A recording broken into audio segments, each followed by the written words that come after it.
Hi YouTube, welcome to the shop in Northeast Indiana. I'm Mark. In this video, I'm going to talk to you and show you some clips on making these rustic looking hooks for my 16 gauge J. Stevens double-barreled shotgun. It's going to go on the gun rack, and that's going to complete the entire assembly. So we'll be done in this mini series. I want to take you along, so stay tuned. Thanks.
Okay, I think you're kind of understanding what I'm trying to do here. I took that saw blade, cut a groove down it, and basically extended these out about the same size. Got to bring this down to a little more of a point. These are taking a little bit longer than they should, but I haven't really done any forging in probably since last summer. So, but I want to get the tops to look something like this, and get that ram horn curl. But I've got to work on this side to get that curl a little bit better. This is rounded off. Well, I'd do some file work in there, but that's what I'm going after on the top. I'm gonna have two nail holes in here, and then I'm gonna do something with this end down here. Stay tuned. Well, it seems like these, to me personally, have been a long time coming. I have several days in between filming these episodes on this mini series of making this gun rack, and these took a little bit of thinking through. I'm not a blacksmith by any stretch of the imagination. I'm out here in the shop tonight and I've got the heat turned off. I can't believe the difference in temperatures. Yesterday, it was, when I left work, it was 69 degrees here in Northeast Indiana in Elkhart County. Today, when I left work in Elkhart County, it was 26 degrees. And this morning we had rain turned to snow. Nothing really stuck around, but and I'm telling you what, I just can't handle those kinds of swings. So tonight I'm alternating between heating the garage with my propane heater, and I'll have the forge on a little bit as well. But let me talk a little bit about how I made these hooks. I'm going to zoom in on these and we'll get a better idea of what I've done. So this is the buzzsaw blade that these hooks came out of. This is my forge setup. It's very simple, a single burner going into some fire brick. Of course, it's propane fired. This is my anvil, quote unquote. This is a section of railroad track of rail, and I put a horn on it.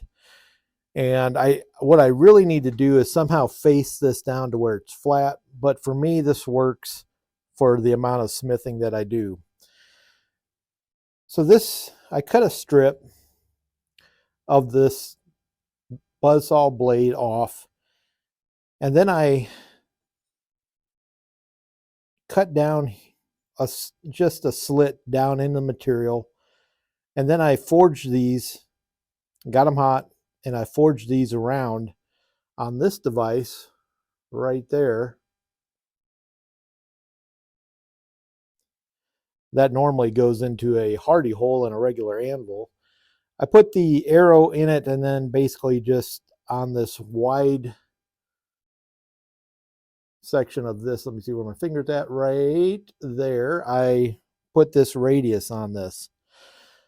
Then what I did is I brought it, I quenched it, did some file work, mainly just cleaning up some edges right here. And then I brought it up to black heat again and finished it off with some genuine organic beeswax. And I really like the texture. This is from the rust on the buzzsaw blade. I like that. You can kind of see where I've done some hammering, how it smoothed it out. I think this looks really cool. And I like the dark black texture. Black from the beeswax when it melts onto these hooks. Pretty simple, not a lot of forging really. This was probably the most forging in all this piece. I'm going to put 2 holes in it, and I'm going to mount it to the gun rack, and I'll show you that, and then we're pretty much done. For those of you who've stuck around this far in the video, this is my latest hand carving product that I made. It's a gnome bobblehead, and I fixed him up here on my drill press. I don't have a name for him yet. What do you think his name ought to be? Well, he's got a very eerie semblance to somebody I know.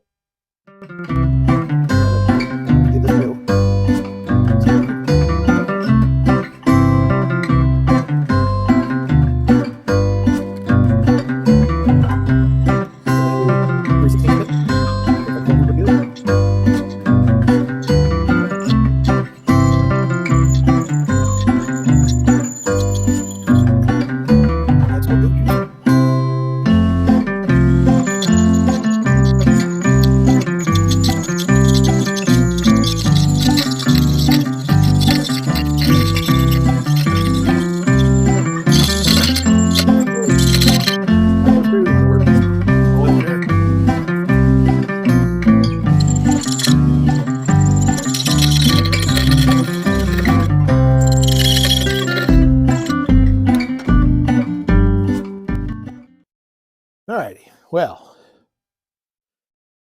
I'll be honest with you, ego almost got the best of me. I did break a bit, and I had turned off the camera and broke it right after that. And, you know, the temptation is to always just be like, yeah, all this stuff went smooth without a hitch. And then I'm like, that's not me at all. I did break a bit, but I did get the holes in both of these hooks. And we're going to mount them up. I made the hole 3/16. That way the hand forged nail will slide through all the way up to the head, and it should fasten well to the gun rack itself. So let me get you positioned, and I'll show you mounting them on the gun rack, and we'll go from there. All right, here we are. You can see I've branded the Rockin' K brand into the gun rack. Now what I'm going to do is I'm simply eyeballing this. Basically, I'm lining up this edge with the edge of this horn, ram's horn right here. And I'm going to do the same on this side. And that, if everything is correct, that should give me the location of exactly where I need to hang the gun. So I'm going to spare you me driving the nails in. You've seen that done 1,000 times. I'll come back to you when it's over. Well, there you have it. Got the hooks on there, and show you. This side is just a hair low, which is okay because the gun's going to want to slope that way anyways. I mean, but yeah, it's not bad. It's going to come out just like I want it. I think it looks pretty good. Let me get the gun up there and put the shells in, and let's see what you think.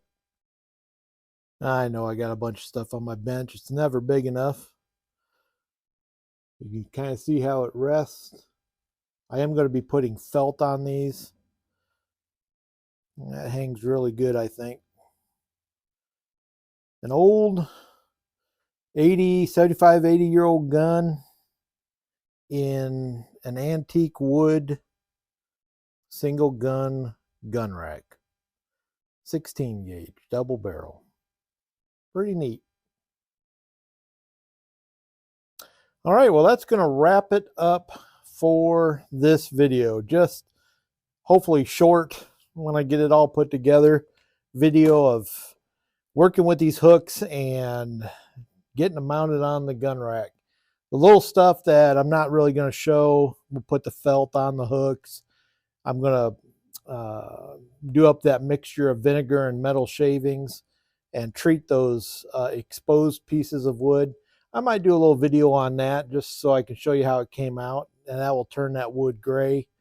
And right here at the end, I'm just going to throw a little clip, if I can find one, on that stone wheel grinder assembly that we're redoing, restoring, quote unquote, and just kind of remind us where all this wood came from.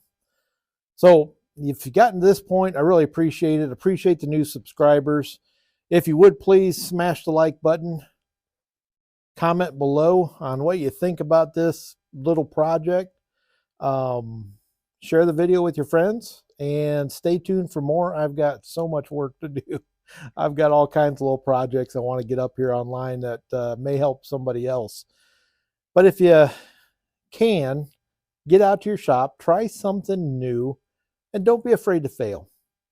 Don't be afraid of them broken bits. Everybody does it. Because more often than not, you are going to succeed.